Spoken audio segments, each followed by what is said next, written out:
Неделно интервју на порталот ЗУМК. Јас сум Насер Салмани, а во продолжение ќе следите разговор со професорката Фросина Ременски, со која во рамки на еден месец веќе втор пат разговараме за истата афера Двојник. Господјата Ременски во претходното интервју прецизно, точно направи анализа и најави што ќе се случи со ова. Каков финиш ќе има ваквата афера. Господин Ременски, благодарам што повторно прифативте разговор за... Со задоволство, Насер, секогаш, во интерес на граѓаните и на вистината. Апсолутно. Можете ли кратко една оценка како гледате на пресудите на Скопскиот суд поврзано со обвинетите за овој мега скандал? Како што и самиот кажа Насер, ние многу прашања допревме на минатото интервју, буквално како да ги лоциравме сите аномалии кои што не се коригира, напротив се развија во еден исход кој што за мене е многу разочарувачки, а мислам дека треба да биде разочарувачки и за граѓаните, и за државните институции, а пред се за стручната фела која што јас не ја слушнав воопшто да коментира нешто поврзано со аферата. Овие, нели сите викаат, не се коментираат судски одлуки, меѓутоа нема одлука која што е срамна да не може да се коментира. Искрено не очекував толку експресно водење на оваа постапка, особено не затоа што се најавуваше проширување на истрагата, се најавуваше можност на инволвираност на други вклучени актери од министерства и од други ресорни министерства и други лица кои што имале некакви улоги во целата афера, меѓутоа тоа не се случи. Она што за мене беше многу изненадувачки и признанието на кривичните на обвинетите од страна на кривичното дело од страна на обвинетите, бидејќи според она што јас можам да го изанализирам, а поврзано со нивните работни позиции, тие признаа нешто што не можат да го направат. Значи, тие признаа дека издавале патна исправа, а тие биле само едни во хиерархијата на издавање на патната исправа. Значи, тие ги примале документите, ги одобрувале, но персонализацијата и издавањето го правел некој друг сектор, кој што воопшто не е опфатен во оваа истрага.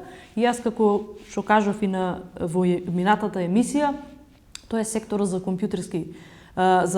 секторот за компјутери и комуникација и информатика и одсекот за персонализација на личните документи. Ако гледате во хиерархијата, таму имате и помошник на министерот за телекомуникации и за граѓански работи и управни работи, два помошника, имате раководители на тие одсеци кои што скоро и да не се спомнати, а верувам дека не се ни допрени со истрагата, и зачудува сега постфестум Министерството за внатрешни работи излегува со некое бледо соопштение во кое што вели ние не сме престанале да истражуваме дали има други инволвирани во овој случај, а истрагата е затворена. Знаете, кога ќе се затвори една истрага, кога ќе престанат истражни действија поврзани за еден случај, и тој влегува во судска постапка со одобрен обвинителен акт и веќе имате пресуди, илузорно и апсурдно е да се зборува дека може да се проширува некаква истрага. Дополнително, што сметам дека е комплетно промашена квалификацијата на кривичното дело. Тоа ми е следното прашање. Што требаше да направи обвинителот?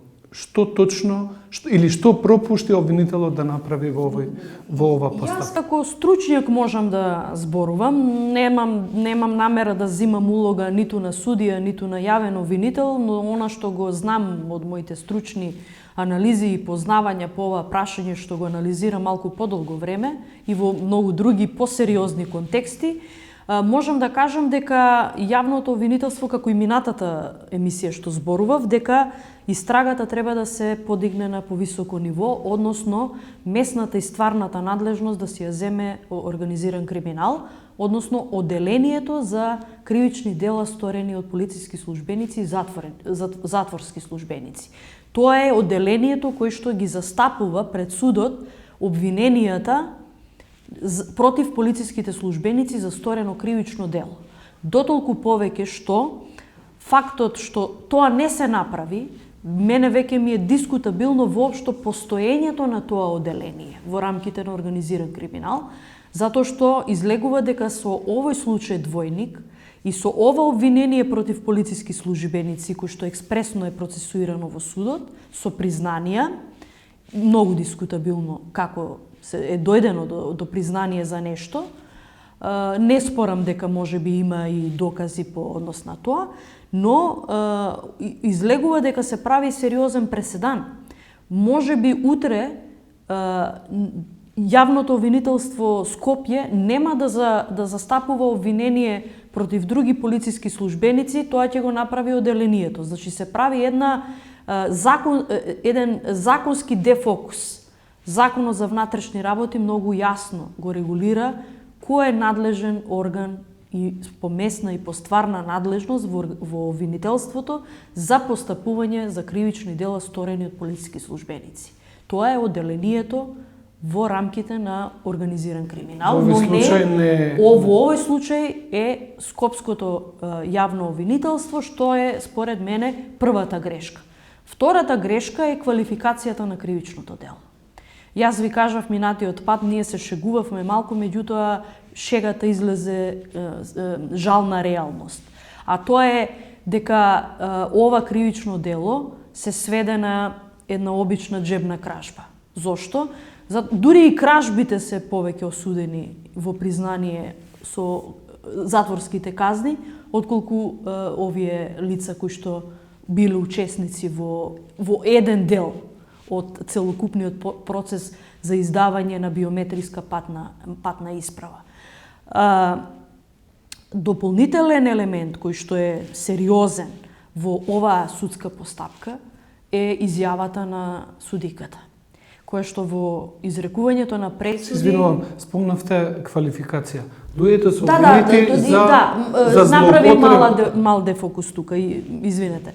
Значи, целта на тоа за квалификацијата беше дека тие се обвинети за злоупотреба на службена положба и овластување во ставот 1 од предвидениот член 353 од кривичниот законник, кој што предвидува казна до 1 година, без при тоа да кажеме да се повика дека злоупотребата е направена од службено лице, што ја зголемува одговорноста. Но се плашам дека тоа е намерно избран став од овој член од кривичниот законник, за да се добијат многу ниски казни, иако станува збор за еден многу сериозен криминал, поврзан и со фалсификување на патна исправа, преку крадење на идентитет, преку влез во компјутерски систем државен. И овдека зборуваме дека државниот криминал, ова е државен криминал. Значи, ова не е криминал на лица кои што се надвор од системот, ова е системски криминал, организиран.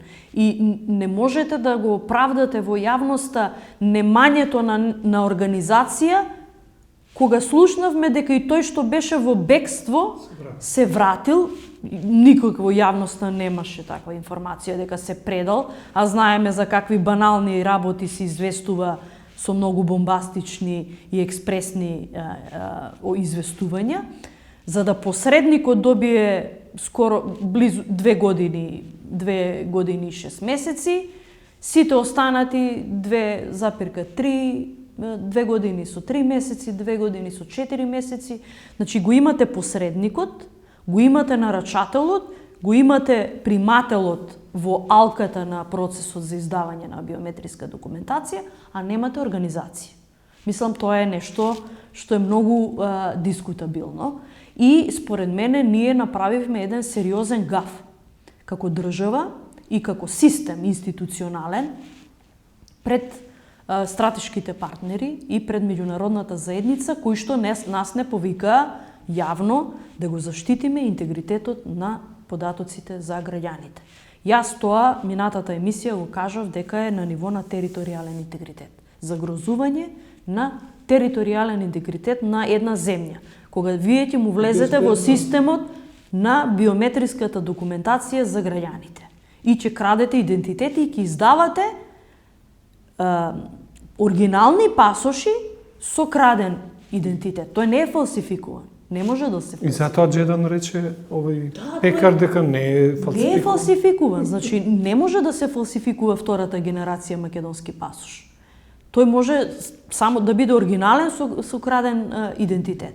И ние сега имаме ситуација во која што судиката се повикува дека обвинетите, сега осудените, ја нарушиле националната безбедност на државата и националната безбедност на други земји.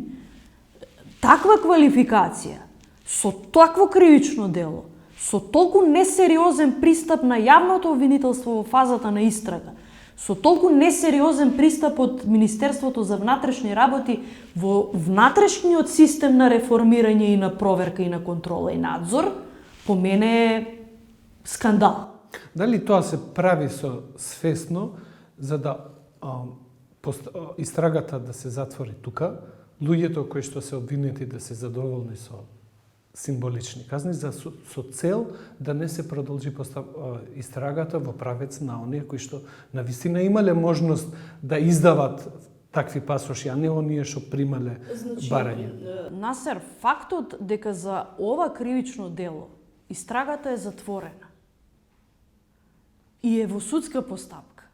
Јас не знам дали некој ќе пристапи во отворање на друга истрага за истото кривично дело. Мене тоа ми е дискутабилниот момент.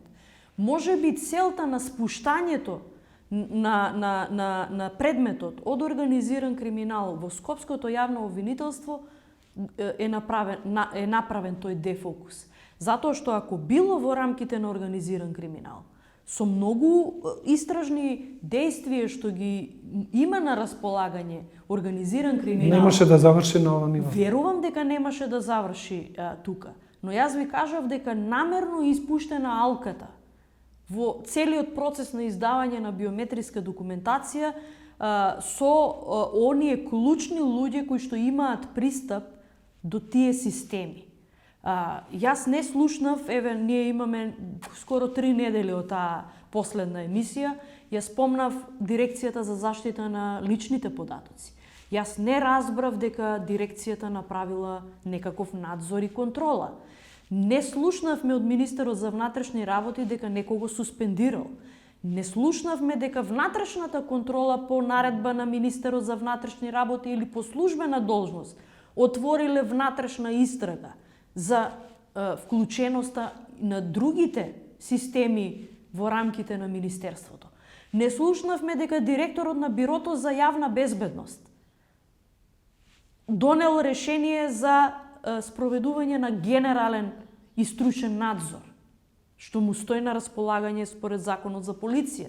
Јас не слушнав министерот, помошникот на министер за информатика и комуникации, во чиј што сектор се наоѓа одсекот за персонализација на документи. Прво, верувам, јавноста не го знае. Го знае минатиот Стајковиќ. Но овој не го знае. Кој е помошник? Дали излезе пред министерот, пред други стручни институции, тој помошник министер и тој помошник министер за граѓански и управни работи да дадат отчет за нивниот удел и улога во самата оваа постапка. Ние спомнавме онаа Надица што ја слушавме како договара во станови по 40 луѓе 2013 година издавањето на личните карти од Велес, началничката на управните служби. Јас минатиот пат од тука ја прозвав нејзе. Односно ја спомнав, ја спомнувам и денеска. Истата таа е уште началничка на управни служби во рамките на Министерството. Значи добро ја врши работа. Значи таа не е ниту обвинета во случајот со Титаник. Дали ме разбирате? Тоа кажува дека ние не сме го реформирале системот. Јас многу одамна во едно интервју реков, ние многу лежерно влеговме. Дали навистина ние како држава смееме да го дозволиме ова? Дали ова има можност или смееме да го толерираме ова со вакви пресуди, да се затвори ваква мега скандал, кој што го загрузува и безбедноста, но и интегритетот и угледот на земјата во светот. Затоа што ние разговараме, ќе почнеме преговори, сме членка на НАТО, а немаме капацитет да расветлиме вакви мега скандали кои што не дискредитираат пред свет. Ние токму за тоа нас се разборуваме. Јас мислам дека вие како новинар и јас сум една од ретките кои што разговараме веќе на оваа тема. Дали видовте дека ваши колеги разговараме? Значи, јас токму за тоа зборувам. Најсензитивните прашања во оваа држава не се дискутираат. Јас реков уште како да се забранете, односно се угушени, односно како да има некаков купен неинтерес. Ме разбирате? Значи, недозволиво е за земја која што аспирира да стане членка на Европска Унија и да влезе во шенгенскиот систем, што го зборувавме и минатиот пат. Шенген е биометријата на сите државјани на земјите членки на Европска Унија. Бугарија чекаше 10 години и повеќе, Романија и Хрватска чека 10 години и повеќе како членки на Европска Унија да им биде даден влез, затоа што Бугарија важеше за земја која што ги краде идентитетите.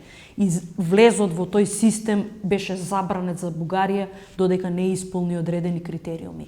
Ние пред да ги почнеме преговорите, пред да ги отвориме овие поглавијата, правда, внатрешни работи, човекови слободи и права, каде што ги допираат овие системи и заштитата на моите и вашите посебни лични податоци.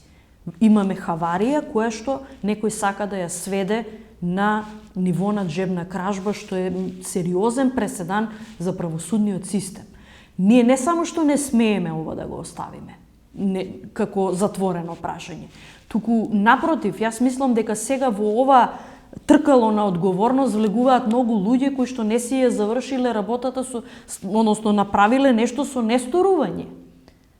Еве јас ден денеска сакам да знам дали вашите, моите и податоците на граѓаните се заштитени од вакви упади во системот. Никој не излезе да ни рече... Никој не излезе.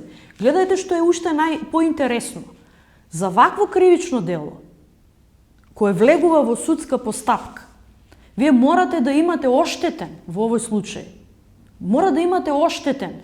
Тие 214 граѓани се оштетени во постапката.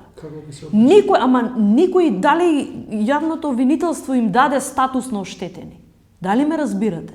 Мора да им даде јавното обвинителство статус на оштетени. Ако не им биде дадено, значи тие не можат да се жалат пред државата. Не, можат во некоја граѓанска постапка.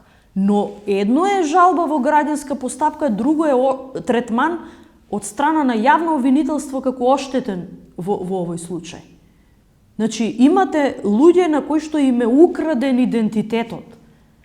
И вие имате обвинителство што вели ќе видиме како ќе ги информираме и како ќе бидат обештетувани. Друго, јавната обвинителка вели наводна, не наводна, него некаква материјална корист.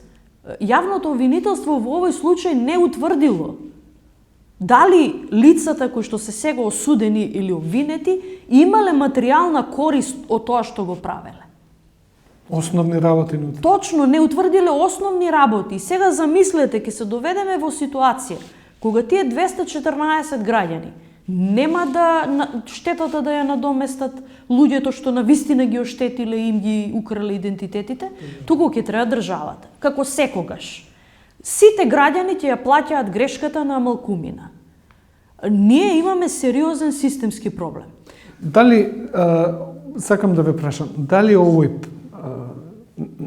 начинот како се водеше истрагата против за овој случај покажува дека навистина во Македонија имаме една изместена поставеност на институциите без разлика како пишува во уставот, како пишува во законот. Практично овде се покажува како да обвинителството иако со закон е тој што ја води истрагата, изгледа, обвинителството не ни може да води истрага против МВР. Луѓе инволвирани во криминал, осомничени за... Значи, јас, Насер, ти тврдам, значи, врз основа на претходното искуство за кое што зборувавме, апропо АФИС системот, фалсификатите поврзани со незаконското опремување на Министерството за внатрешни работи во кој што е оштетен мојот факултет. Ние зборувавме дека ниту една институција не може да, ако не е нели наредена работата, не може да влезе во независна истрага за криминал во МВР. Затоа што самото МВР го креира тоа што ќе го достави до јавното обвинителство. Ме разбирате? Оние кои што се осомничени практично... Па дефинитивно, еве ќе ви кажам, значи ние имавме една министерка која што ја слушавме во бомбите, кога разговараше со некој од сопартиците или со портпаролот и велеше, па ние не мора се да му дадеме на јавниот обвинител. Знаете, кога јавен обвинител излага... Криев. Па да, значи, делумно ќе го даде тоа што му одговара. Ама тоа е кривично дело, токму за тоа зборуваме.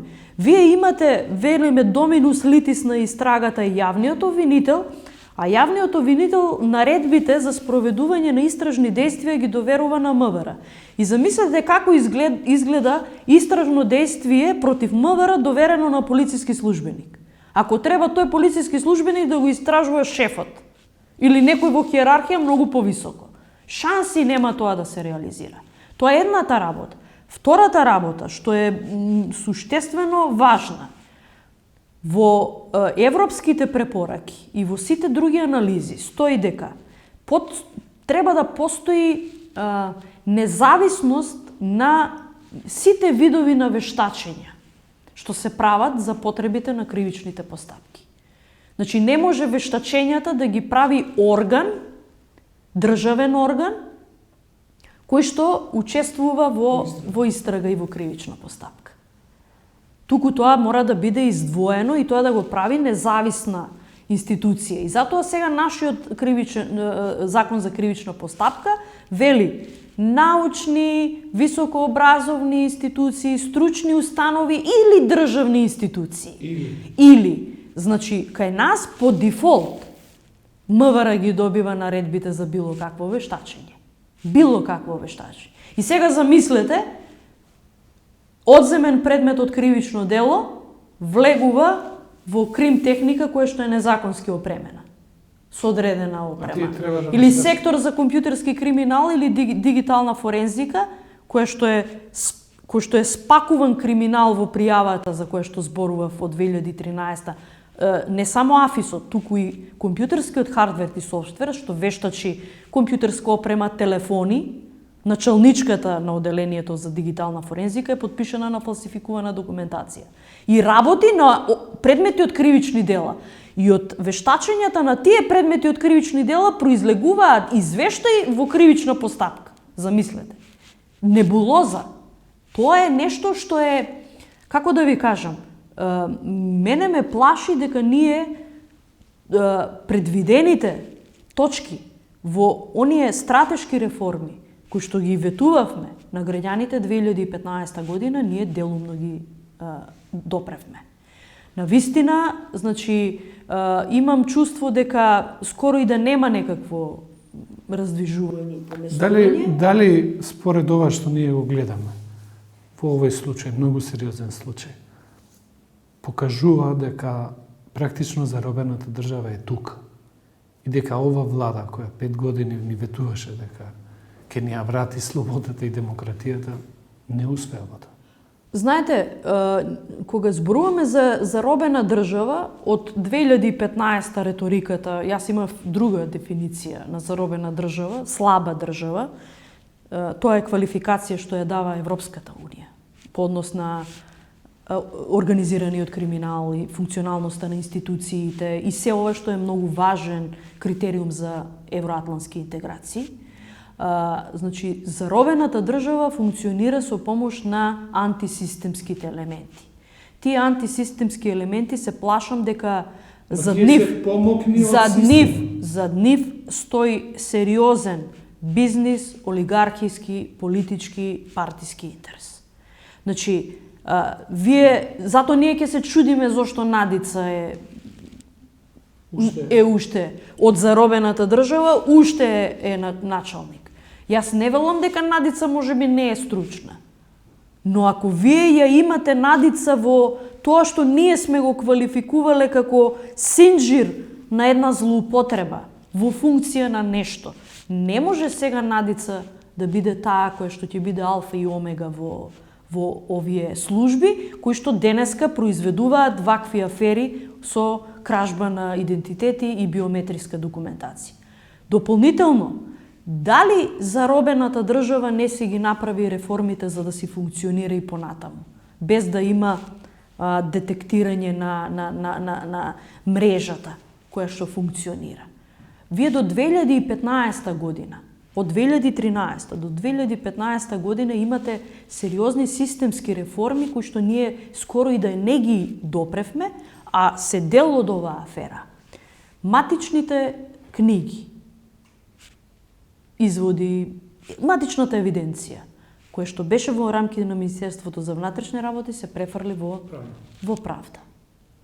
Понатаму, историјатот на криминалистичките евиденција, или ние уште ја нарекуваме историја на криминалитетот, на лица на што ги водат институциите, што го имаше Министерството за внатрешни, отиде во Министерството за правда. Се укинаа пријавно одјавните служби во рамките на полициските станици, кои што регистрираа живеалишта и престојувалишта и кои што можеа да направат проверка дали во еден стан има 40 луѓе или нема 40 луѓе. И вие кои ќе ги имате тие нерешени, односно изместување на мрежата, да не биде лесно детектиран системот на функционирање, само ќе ги антисистемот, и кој ќе ги имате кој ќе го имате гушењето на сите контролни механизми, да се открие ваков вид на криминал, институционализиран, организиран криминал. Вие нормално дека ќе имате вакви афери во кои што сите ќе бидат задоволни дека излегле судски пресуди, решен случај, мислиме дека Брисел или некоја стратешка земја ќе ни стават штикла на тоа дека сме го решиле случајот, а како сме го решиле, тие најдобро гледаат дека ова што го зборуваме ние, а што не дека не го регистрираат. Верувајте, многу го регистрираат, но гледаме дека немаме сериозен правосуден систем ослободен од овие антисистемски елементи, но јас гледам и друго. Гледам немање на политичка храброст да се влезе многу по-динамично, многу по-спремно и многу по-решително во сузбивање на овие гнезда, односно извори на криминал и на корупција. И не случајно реков, ние многу лежерно влеговме и би кажала и наивно влеговме. Кога вие имате заробена држава, имавме систем во кој што го препознававме Груевски, Мијалков и останатите кои што го злоупотребуваа моќта за XY своји интереси кои што ги гледаме денеска. Па ние заборавивме дека не само што имаат инфраструктура, туку таа инфраструктура сега работи во спротивно на интересите на институциите и на државата. Зошто? Затоа што ќе видите дека овие луѓе зад себе оставиле сериозна мрежа. Оставиле сериозен непотизам. Јас еднаш од парламентарна говорница реков дека најголем број на клиенти, односно клиентелизмот и непотизам има во МВР и во УБК. Сите се клиенти на Мијалков. Зошто? Затоа што тој им ги вработил жените, децата, зетовците, кумовите, и тоа е една страшна спрега не само што чувствуваат обврска, значи тоа е, дури мислам дека ја имаат и онаа политичка партиска спона, која што многу лесно како структура се префрла од една партија на друга. Јас тие многу убаво ги именувам како безбеден транзит на така наречени професионалци, кои што се нели професионалци за време на ВМРО и за време на СДСМ, а зад себе имаат сериозен криминален багаж. И ние многу лежерно влегуваме во тоа. Но она што мене посебно ме плаши е следно. Мислам дека за сите овие сериозни теми има некаква синхронизирана, би рекла, пиар комуникација помеѓу она што значи пиар на државни институции и пиар на опозиција. Зошто? Уиграни се. Па, многу се некако уиграни. Првично јас очекував дека некои теми, иако да кажеме и моето говорење личи опозицијско, но моето е стручно. Тие ја има само она, би кажала, ако се сеќавате на оние изјави почетни на кога се разви оваа афера, неколку институции излегоа и кажаа дека опозицијата е саботирала истрагата, така? Па јас не гледам дека некој одговара за саботаж. Ниту па гледам дека опозицијата нешто сака да го открие по високото ниво на овие што вели дека одговара само шалтерски работници, а високите структури. Јас мислам дека тие имаат сериозна внатрешна структура во рамки на МВР да знаат кои се тие лица и најодговорно кажувам дека се истите од времето на ВМРО. Ме разбирате, не се ни чепнати. И можеби и за тоа нема интерес, но пак ќе ви кажам, не е идејата на дискусија за ваков криминал кој што тангира, би кажала, национална безбедност. Да имате на пиар. Не, да имате пиар. И да имате задоволување на очекувањата на јавноста за тоа во каква динамика и со каква завршница треба да заврши одреден судски процес. Тоа е многу штетно ако одиме на ура во целата работа. Јас искрено да ви кажам, очекувам, не знам колку е тоа возможно, не сум експерт за овие судски постапки по однос на ова што сега денеска е актуелно, како председателот на опозицијата и председателот на државата што немаат врска со правосуден систем, дискутираат за некои пресуди за 27 април. Нема да си дозволам да кажам дека треба нова истрага, треба друга истрага, но факт е дека ние цекот за ова ќе го платиме како држава и како граѓани недолжни.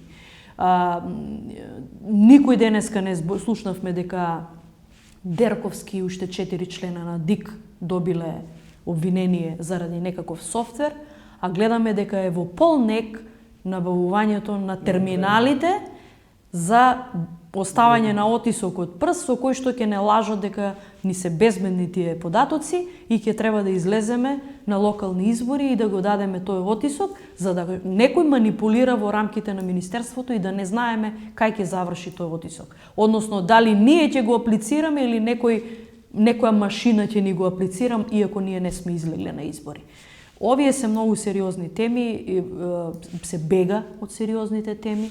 Дури не сакам да звучам строго или грубо, некако истражувачкото новинарство, освен интересите на неколку новинари како вас, е сериозно, но нема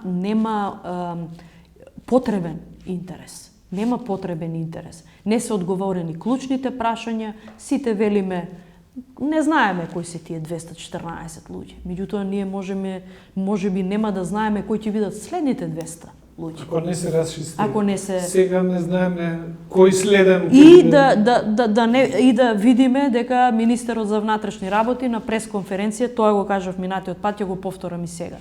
Додека не слушнам дека министерот излегува на говорница и вели 200 луѓе се суспендирани или се отстранети од работното место, за да се разбие таа уиграна шема на некои службени дејствија.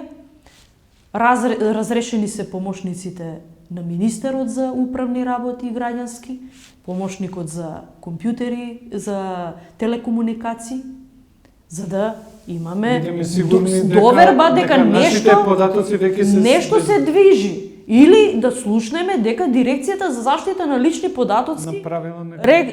да излезе и да каже ние бевме, направивме увид во системот, видовме дека има неовластен пристап, знаеме кој од која корисничка сметка влегол и ги извлекол тие податоци и тој човек од одсекот за персонализација ќе му прави друштво на оние луѓе кои што останаа да се борат за својата невиност во суд. Дури ми е дискутабилно и ова признание. Многу ми е дискутабилно, но ќе имаме, предпоставувам, и други можности прилика, да. и прилики, а и верувам дека ќе се развива малку ова тема малку на друго ниво. Господја Ременска, благодарам на вас. Ви благодарам и на вас за поканата, Насер.